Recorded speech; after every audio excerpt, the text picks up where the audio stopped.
The Yellow Wallpaper by Charlotte Perkins Gilman. It is very seldom that mere ordinary people like John and myself secure ancestral halls for the summer. A colonial mansion, a hereditary estate, I would say a haunted house, and reach the height of romantic felicity, but that would be asking too much of fate. Still, I will proudly declare that there is something queer about it. Else, why should it be let so cheaply? And why have stood so long untenanted? John laughs at me, of course, but one expects that in marriage. John is practical in the extreme. He has no patience with faith, an intense horror of superstition, and he scoffs openly at any talk of things not to be felt and seen and put down in figures. John is a physician, and perhaps, I would not say it to a living soul, of course, but this is dead paper and a great relief to my mind. Perhaps that is one reason I do not get well faster. You see, he does not believe I am sick. And what can one do?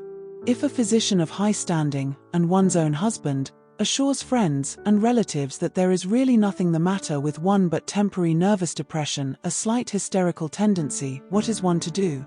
My brother is also a physician, and also of high standing, and he says the same thing.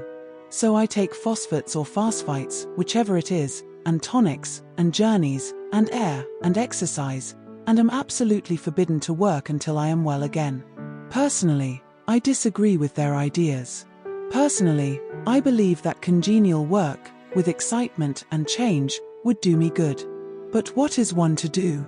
I did write for a while in spite of them, but it does exhaust me a good deal having to be so sly about it, or else meet with heavy opposition. I sometimes fancy that in my condition if I had less opposition and more society and stimulus, but John says the very worst thing I can do is to think about my condition, and I confess it always makes me feel bad. So I will let it alone and talk about the house. The most beautiful place. It is quite alone, standing well back from the road, quite 3 miles from the village. It makes me think of English places that you read about, for there are hedges and walls and gates that lock, and lots of separate little houses for the gardeners and people. There is a delicious garden. I never saw such a garden, large and shady, full of box-bordered paths, and lined with long grape-covered arbors with seats under them. There were greenhouses too, but they are all broken now. There was some legal trouble, I believe, something about the heirs and co-heirs. Anyhow, the place has been empty for years. That spoils my ghostliness, I am afraid, but I don't care. There is something strange about the house. I can feel it. I even said so to John one moonlight evening, but he said what I felt was a draught, and shut the window. I get unreasonably angry with John sometimes. I'm sure I never used to be so sensitive. I think it is due to this nervous condition. But John says if I feel so I shall neglect proper self-control, so I take pains to control myself, before him, at least, and that makes me very tired. I don't like our room a bit. I wanted one downstairs that opened on the piazza and had roses all over the window, and such pretty old-fashioned chintz hangings. But John would not hear of it. He said there was only one window and not room for 2 beds, and no near room for him if he took another. He is very careful and loving, and hardly lets me stir without special direction. I have a scheduled prescription for each hour in the day. He takes all care from me, and so I feel basely ungrateful not to value it more. He said we came here solely on my account, that I was to have perfect rest and all the air I could get. Your exercise depends on your strength, my dear, said he, and your food somewhat on your appetite, but air you can absorb all the time. So we took the nursery, at the top of the house. It is a big, airy room, the whole floor nearly, with windows that look all ways, and air and sunshine galore. It was nursery first and then playground and gymnasium, I should judge, for the windows are barred for little children, and there are rings and things in the walls. The paint and paper look as if a boys' school had used it. It is stripped off the paper in great patches all around the head of my bed, about as far as I can reach, and in a great place on the other side of the room low down. I never saw a worse paper in my life. One of those sprawling flamboyant patterns committing every artistic sin. It is dull enough to confuse the eye in following, pronounced enough to constantly irritate and provoke study, and when you follow the lame, uncertain curves for a little distance, they suddenly commit suicide, plunge off at outrageous angles, destroy themselves in unheard-of contradictions. The color is repellent, almost revolting, a smoldering, unclean yellow, strangely faded by the slow-turning sunlight. It is a dull yet lurid orange in some places, a sickly sulfur tint in others. No wonder the children hated it. I should hate it myself if I had to live in this room long. There comes John, and I must put this away. He hates to have me write a word. We have been here 2 weeks, and I haven't felt like writing before, since that first day. I am sitting by the window now, up in this atrocious nursery, and there is nothing to hinder my writing as much as I please, save lack of strength. John is away all day, and even some nights when his cases are serious. I am glad my case is not serious, but these nervous troubles are dreadfully depressing. John does not know how much I really suffer. He knows there is no reason to suffer, and that satisfies him. Of course, it is only nervousness. It does weigh on me so not to do my duty in any way. I meant to be such a help to John, such a real rest and comfort, and here I am a comparative burden already. Nobody would believe what an effort it is to do what little I am able, to dress and entertain, and order things. It is fortunate Mary is so good with the baby.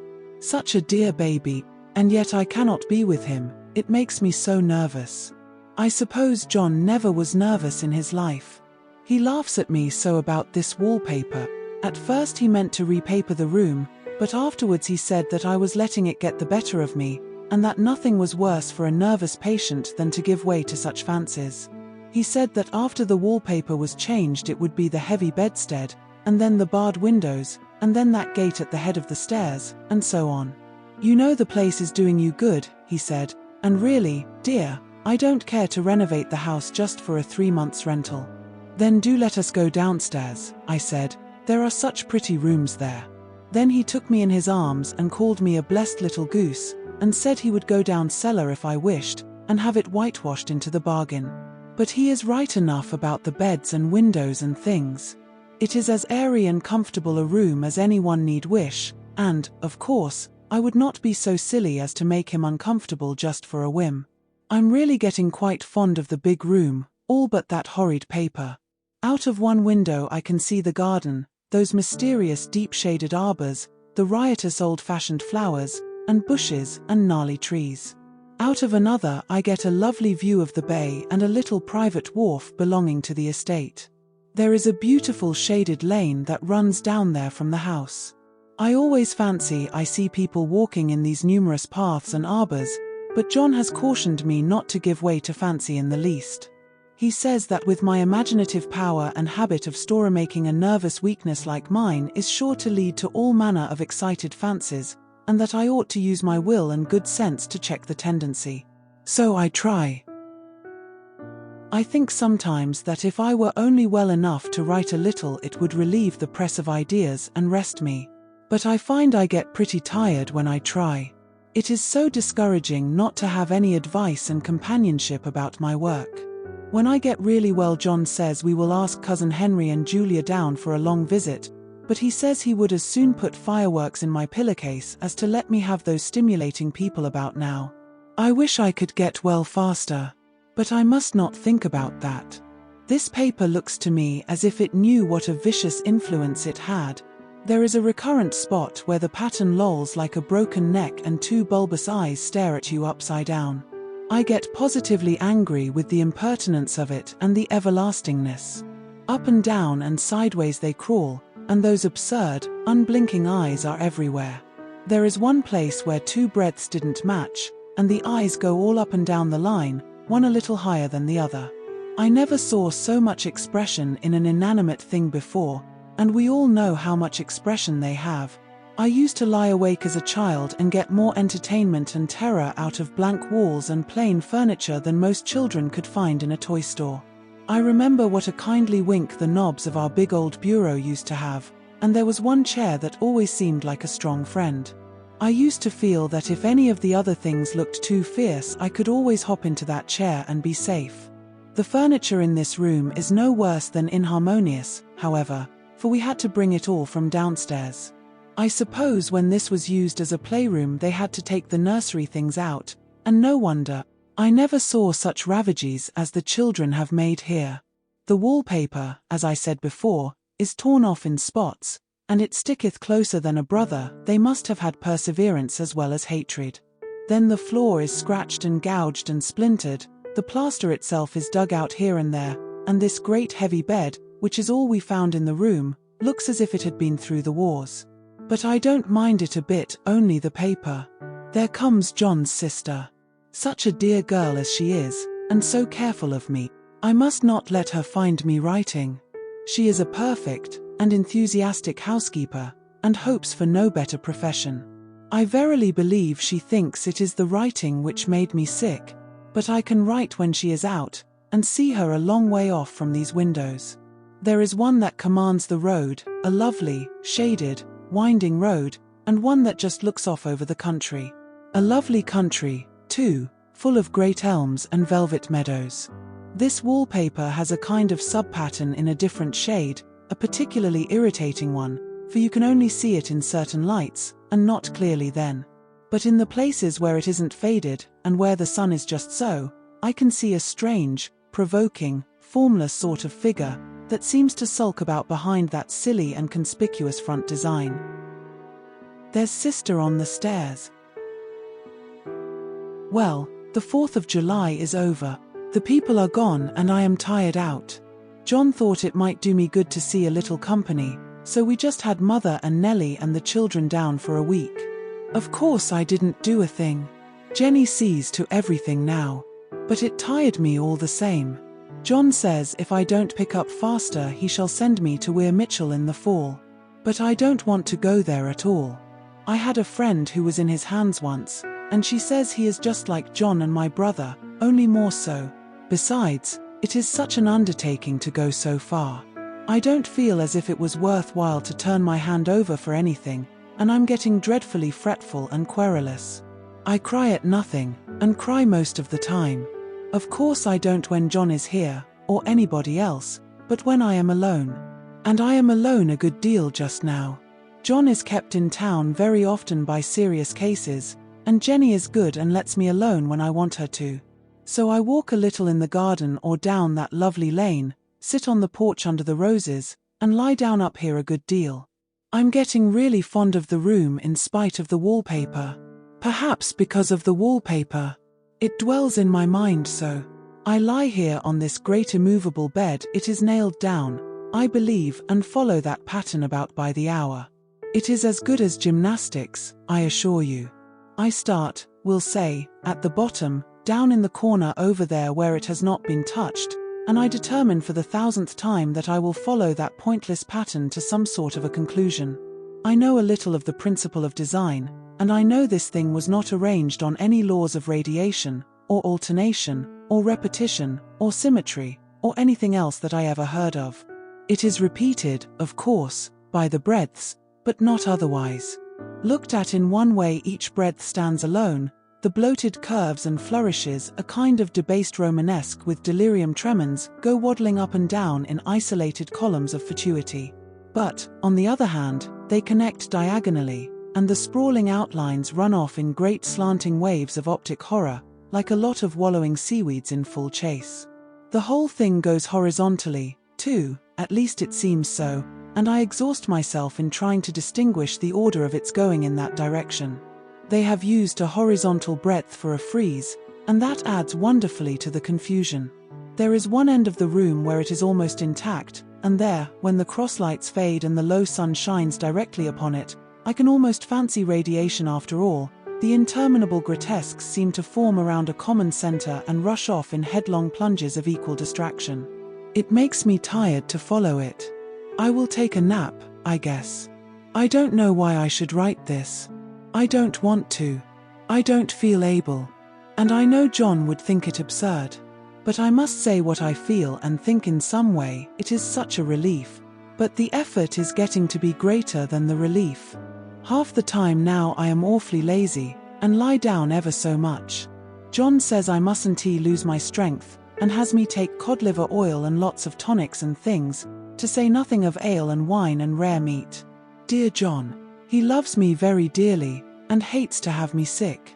I tried to have a real earnest reasonable talk with him the other day, and tell him how I wish he would let me go and make a visit to Cousin Henry and Julia.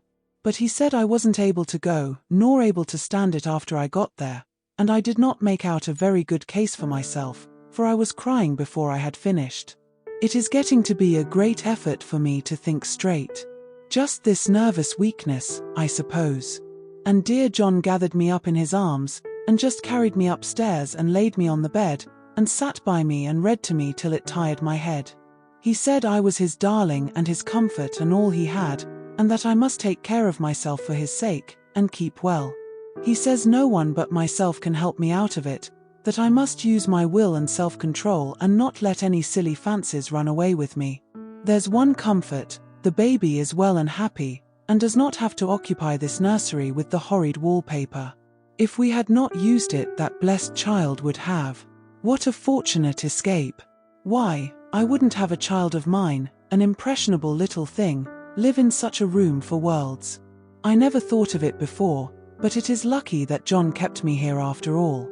I can stand it so much easier than a baby, you see. Of course I never mention it to them anymore, I am too wise, but I keep watch of it all the same. There are things in that paper that nobody knows but me, or ever will. Behind that outside pattern the dim shapes get clearer every day.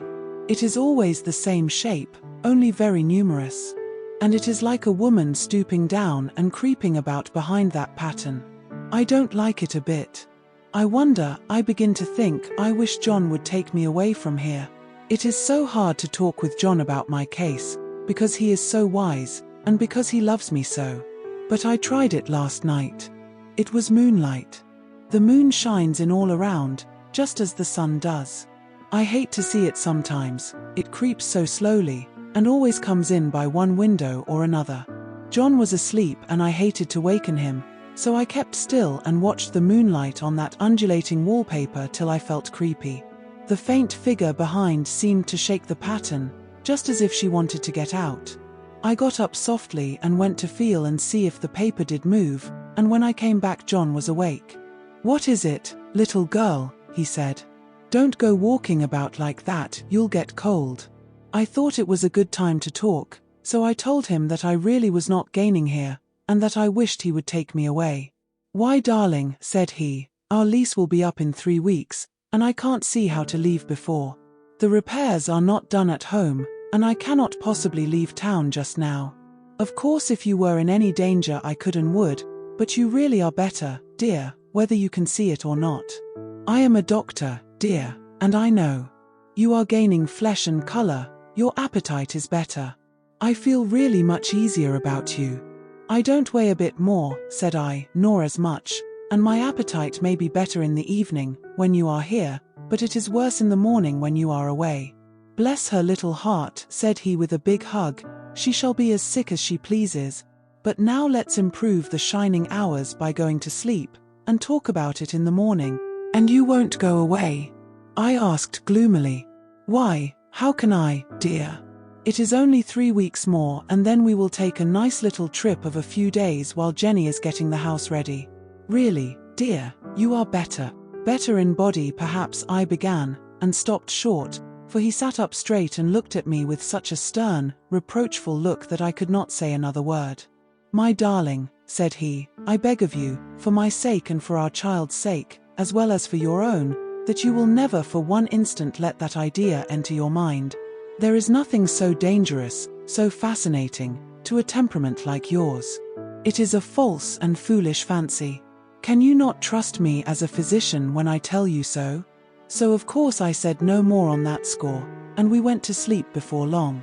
He thought I was asleep first, but I wasn't. I lay there for hours trying to decide whether that front pattern and the back pattern really did move together or separately. On a pattern like this, by daylight, there is a lack of sequence, a defiance of law, that is a constant irritant to a normal mind. The color is hideous enough, and unreliable enough, and infuriating enough, but the pattern is torturing. You think you have mastered it, but just as you get well underway in following, it turns a back somersault and there you are. It slaps you in the face, knocks you down, and tramples upon you. It is like a bad dream. The outside pattern is a florid arabesque, reminding one of a fungus. If you can imagine a toadstool in joints, an interminable string of toadstools, budding and sprouting in endless convolutions, why, that is something like it. That is sometimes. There is one marked peculiarity about this paper, a thing nobody seems to notice but myself, and that is that it changes as the light changes. When the sun shoots in through the east window, I always watch for that first long, straight ray. It changes so quickly that I never can quite believe it. That is why I watch it always. By moonlight, the moon shines in all night. When there is a moon, I wouldn't know it was the same paper. At night, in any kind of light, in twilight, candlelight, lamplight, and worst of all by moonlight, it becomes bars. The outside pattern I mean, and the woman behind it is as plain as can be. I didn't realize for a long time what the thing was that showed behind, that dim sub-pattern, but now I am quite sure it is a woman. By daylight she is subdued, quiet. I fancy it is the pattern that keeps her so still. It is so puzzling. It keeps me quiet by the hour. I lie down ever so much now. John says it is good for me, and to sleep all I can. Indeed, he started the habit by making me lie down for an hour after each meal. It is a very bad habit, I am convinced, for, you see, I don't sleep. And that cultivates deceit, for I don't tell them I'm awake. Oh, no. The fact is, I am getting a little afraid of John. He seems very queer sometimes, and even Jenny has an inexplicable look. It strikes me occasionally, just as a scientific hypothesis, that perhaps it is the paper. I have watched John when he did not know I was looking, and come into the room suddenly on the most innocent excuses, and I've caught him several times looking at the paper, and Jenny too. I caught Jenny with her hand on it once. She didn't know I was in the room, and when I asked her in a very quiet voice, with the most restrained manner possible, what she was doing with the paper, she turned around as if she had been caught stealing, and looked quite angry, asked me why I should frighten her so. Then she said that the paper stained everything it touched, that she had found yellow smooches on all my clothes and John's, and she wished we would be more careful. Did not that sound innocent? But I know she was studying that pattern, and I am determined that nobody shall find it out but myself.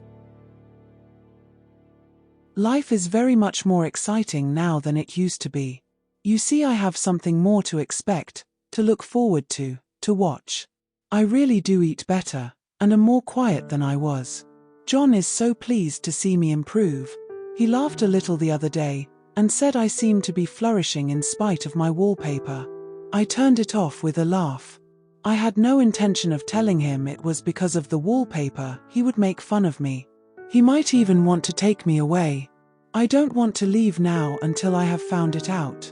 There is a week more, and I think that will be enough.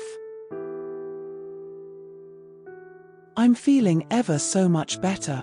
I don't sleep much at night, for it is so interesting to watch developments, but I sleep a good deal in the daytime. In the daytime it is tiresome and perplexing. There are always new shoots on the fungus, and new shades of yellow all over it. I cannot keep count of them, though I have tried conscientiously.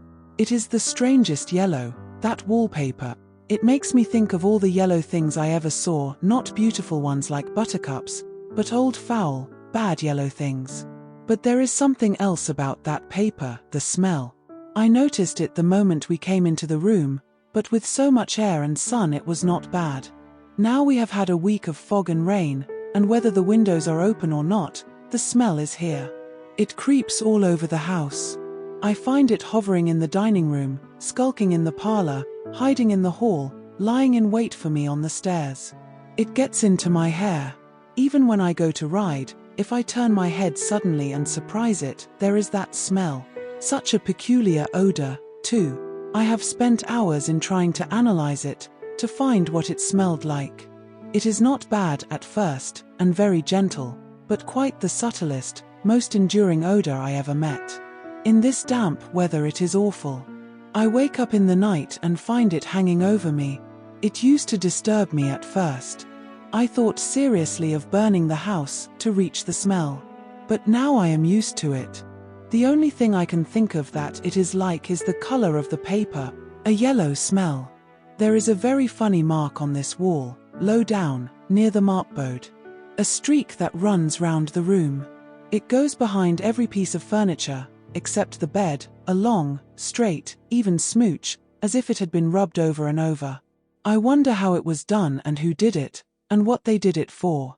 Round and round and round, round and round and round, it makes me dizzy. I really have discovered something at last. Through watching so much at night, when it changes so, I have finally found out. The front pattern does move, and no wonder. The woman behind shakes it. Sometimes I think there are a great many women behind, and sometimes only one, and she crawls around fast, and her crawling shakes it all over. Then in the very bright spots she keeps still, and in the very shady spots she just takes hold of the bars and shakes them hard. And she is all the time trying to climb through. But nobody could climb through that pattern, it strangles so. I think that is why it has so many heads. They get through, and then the pattern strangles them off and turns them upside down, and makes their eyes white. If those heads were covered or taken off, it would not be half so bad. I think that woman gets out in the daytime. And I'll tell you why. Privately, I've seen her. I can see her out of every one of my windows. It is the same woman, I know, for she is always creeping, and most women do not creep by daylight. I see her on that long shaded lane, creeping up and down. I see her in those dark grape arbors, creeping all around the garden. I see her on that long road under the trees, creeping along, and when a carriage comes she hides under the blackberry vines. I don't blame her a bit. It must be very humiliating to be caught creeping by daylight. I always lock the door when I creep by daylight. I can't do it at night, for I know John would suspect something at once. And John is so queer now, that I don't want to irritate him. I wish he would take another room. Besides, I don't want anybody to get that woman out at night but myself. I often wonder if I could see her out of all the windows at once. But, turn as fast as I can only see out of one at one time. And though I always see her, she may be able to creep faster than I can turn. I have watched her sometimes away off in the open country, creeping as fast as a cloud shadow in a high wind. If only that top pattern could be gotten off from the under one. I mean to try it, little by little. I have found out another funny thing, but I shan't tell it this time. It does not do to trust people too much. There are only 2 more days to get this paper off, and I believe John is beginning to notice. I don't like the look in his eyes. And I heard him ask Jenny a lot of professional questions about me. She had a very good report to give. She said I slept a good deal in the daytime. John knows I don't sleep very well at night, for all I'm so quiet. He asked me all sorts of questions too, and pretended to be very loving and kind, as if I couldn't see through him. Still, I don't wonder he acts so, sleeping under this paper for 3 months. It only interests me, but I feel sure John and Jenny are secretly affected by it. Hurrah! This is the last day, but it is enough. John is to stay in town overnight, and won't be out until this evening. Jenny wanted to sleep with me, the sly thing, but I told her I should undoubtedly rest better for a night all alone.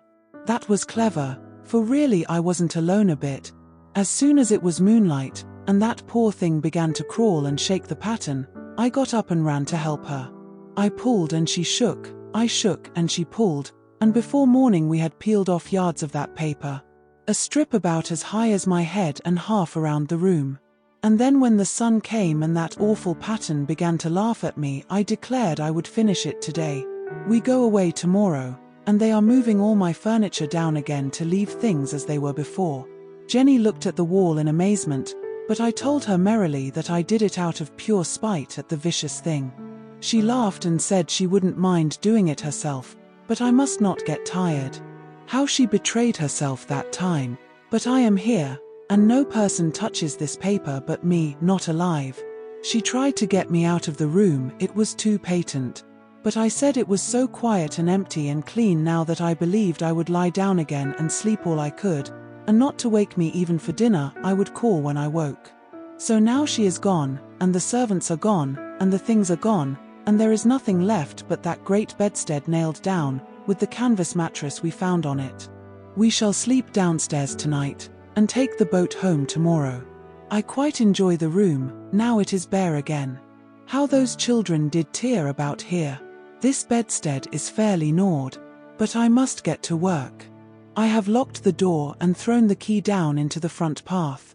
I don't want to go out, and I don't want to have anybody come in, till John comes. I want to astonish him. I've got a rope up here that even Jenny did not find. If that woman does get out, and tries to get away, I can tie her, but I forgot I could not reach far without anything to stand on. This bed will not move. I tried to lift and push it until I was lame, and then I got so angry I bit off a little piece at one corner, but it hurt my teeth. Then I peeled off all the paper I could reach standing on the floor. It sticks horribly and the pattern just enjoys it. All those strangled heads and bulbous eyes and waddling fungus growths just shriek with derision. I am getting angry enough to do something desperate. To jump out of the window would be admirable exercise, but the bars are too strong even to try. Besides, I wouldn't do it. Of course not.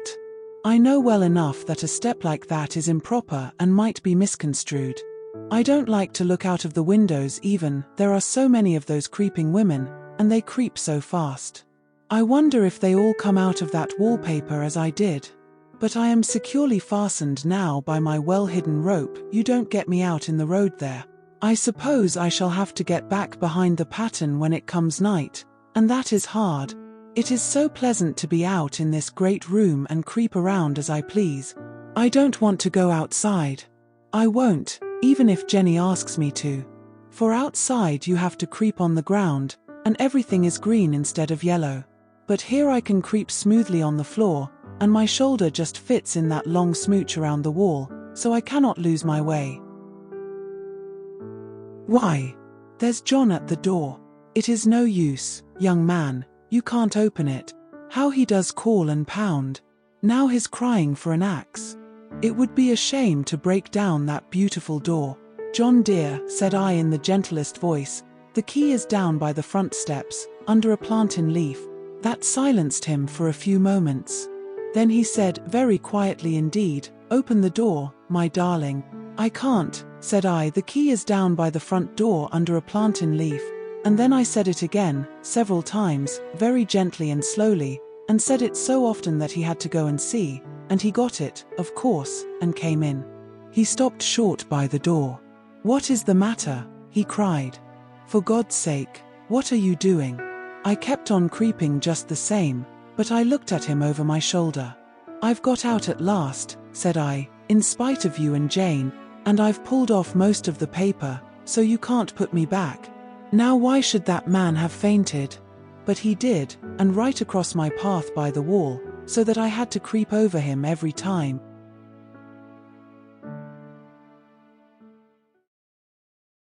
Thank you for listening and hope you enjoyed this episode of our Bedtime Stories series. If you would like to hear more, please subscribe to our channel, as we upload once or twice every week.